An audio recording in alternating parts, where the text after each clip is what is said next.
lived with Erin Maxwell were arrested today, and all of them right now have the same attorney. Salvador Lanza sat down with me this afternoon for a long interview about this case.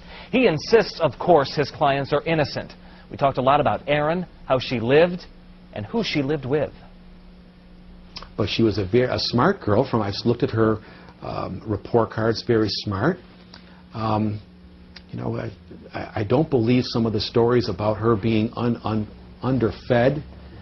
If someone saw her picking through garbage at the school to look for food, then, you know, if someone says that, I guess I have to believe them. I can't imagine a child doing that. I feel very badly. I think that the Maxwells were proud people. They were asked by social services, "Can we help you with food?" And they said, "No, we don't want any help." They wouldn't take any help. Other people would jump at that opportunity to get food stamps and to get a cash grant, but they didn't do that. People think that this mother and father and this stepbrother are freaks somehow. They think that it's weird the way they live. They think, and because they're weird and they're freaks, that they must have done it. How do you defend their lifestyle? How do you defend how they lived? Well, you know, I don't feel that I have to defend how people live. Everyone, we're Americans, and we all choose to live our lives in certain ways. Now, some people in Oswego County, I've been to many houses, and most houses that I've seen are immaculate.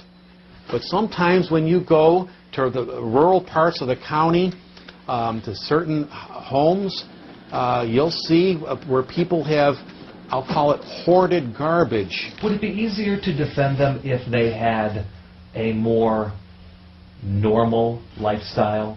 The sort that people who are watching this interview have, Sure. where their house isn't overrun with animals, Sure. and they do take the garbage out? Would we be making these accusations if they lived in, you know, Fayetteville, Manlius, in a beautiful home? I don't know. But this is the way people live.